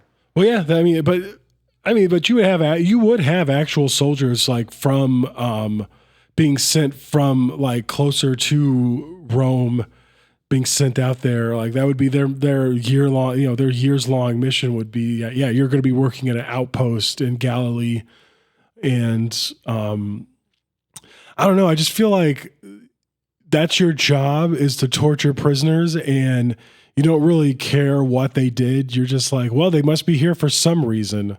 I'm going to laugh like crazy when this man's blood sprays onto my face. Well, I read that they weren't that crazy. Like it was like a impersonal, procedural, structural thing they did. Like they did this shit, and it was very common to do scourging before a crucifixion.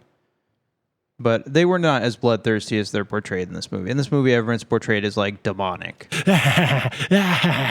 Like literally, yeah. Some of the stuff comes out as straight, like some of the people have those fucked up teeth. You know what I mean? Like they just look like a weird medieval painting. Which, I mean, for me, I don't know. For my money, I could see at least one guy who just takes his job a little bit too far. He's like, they're like, has anyone noticed that Gaius, whenever he's out there whipping people, he's just laughing, and I think he's loving it a little too much. I think he's a little aroused when he's doing that. In The Passion, photography from the movie, director Mel Gibson says, "This is a movie about love, hope, faith, and forgiveness. Jesus died for all mankind, suffered for all of us. It's time to get back to that basic message. The world has gone nuts. We could all use a little more love, faith, hope, and forgiveness." This is 2004's Project Hail Mary. Yeah,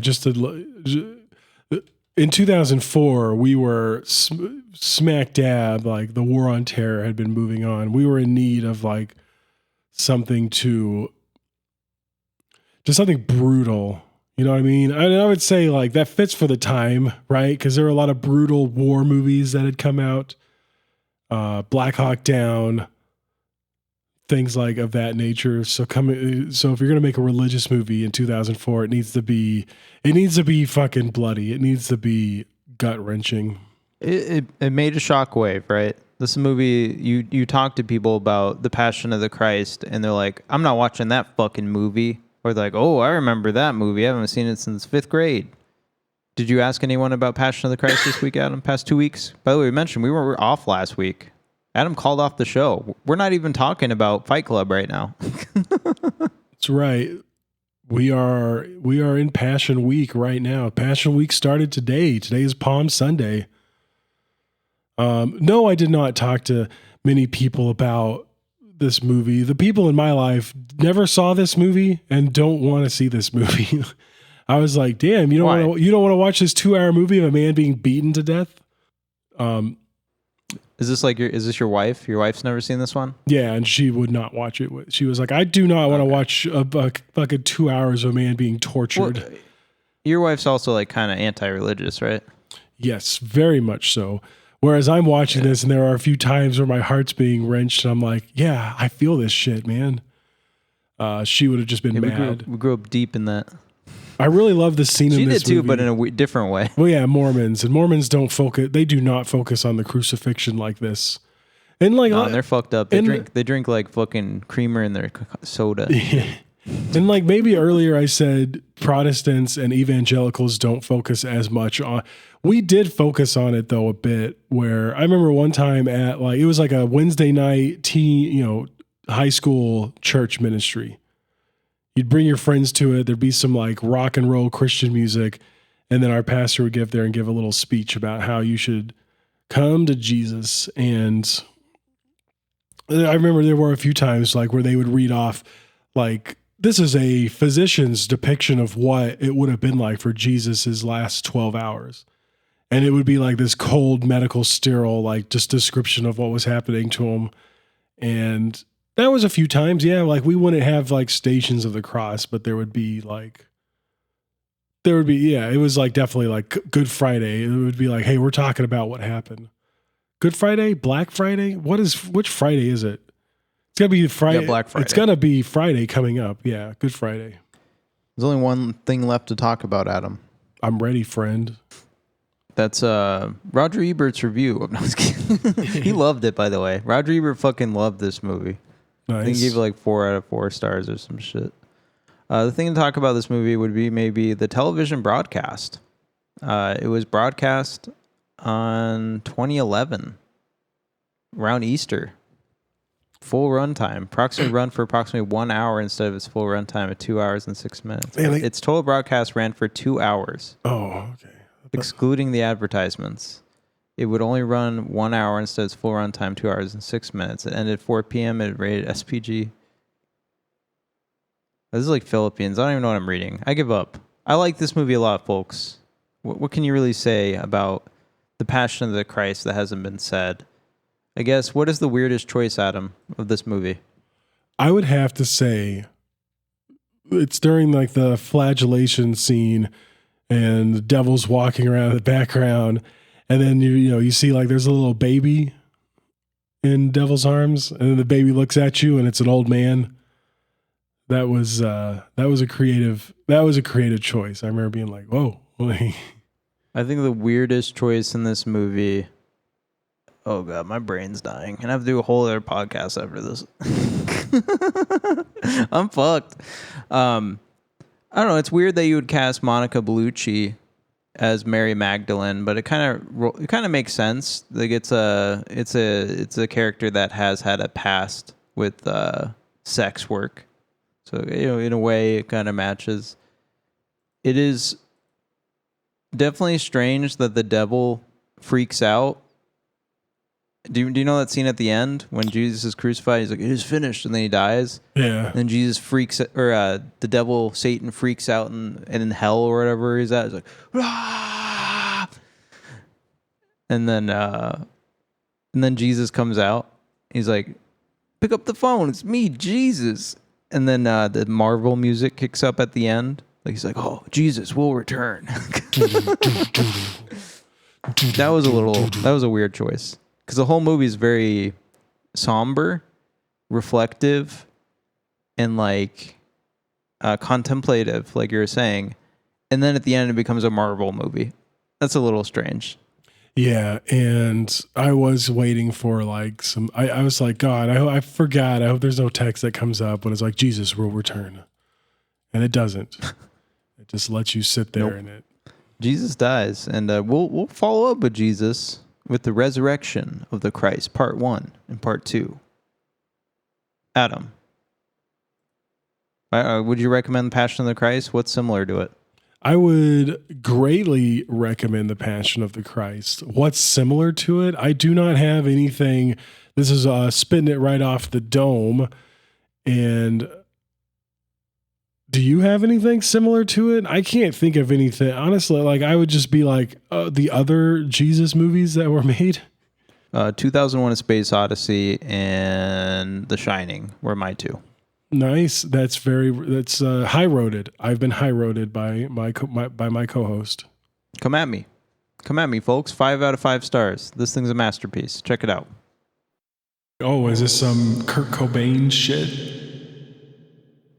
Adam, did you pick a movie for next week? Oh, it's my turn. What am I doing? What? Yeah. Fuck off. The Adam Sandler's animated body is beautiful.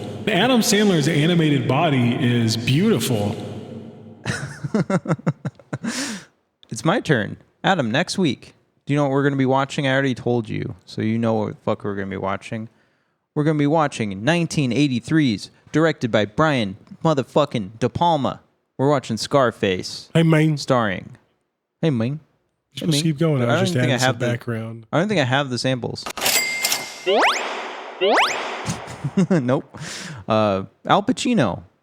And the reason I picked this is because a couple weeks ago when we watched After Hours, I watched an auxiliary movie, Into the Night, with Jeff Goldblum and none other than Michelle Pfeiffer. And I was like, what else has Michelle Pfeiffer been in? I don't remember Michelle Pfeiffer existing prior to the year 2000.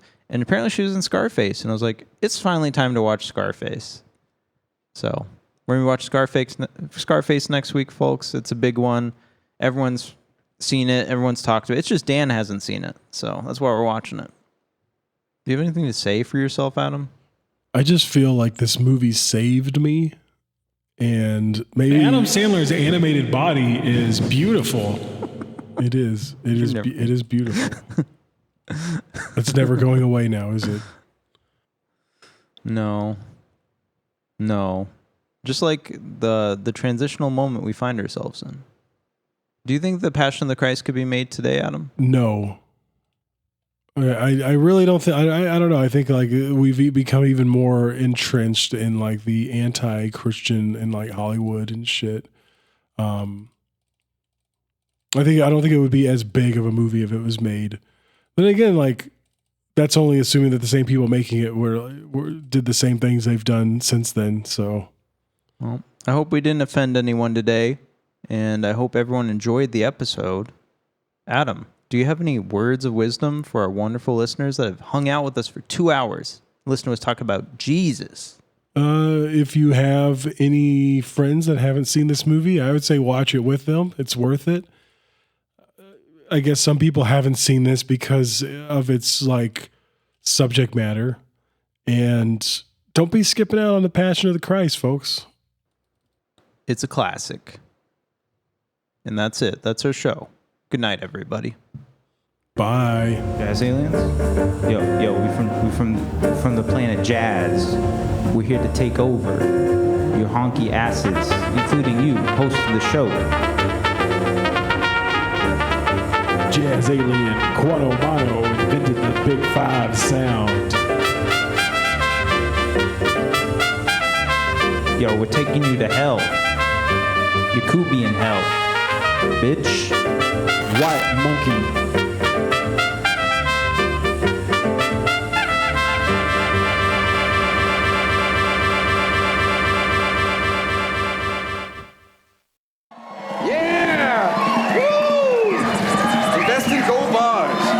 Invest in gold. Get as many gold bars as you can, and then bury them under your bathtub. As I'm saying this, forget I'm saying it, but then do it. Build a hidden safe, like contraption, under your bathtub. Fill it up with gold bars. Don't tell anyone.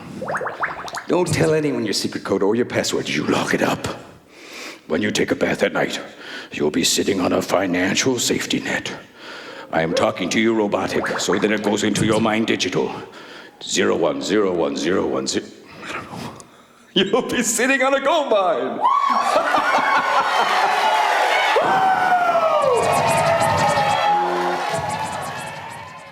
We're gonna get murdered for this episode. I'm gonna heavily censor this shit.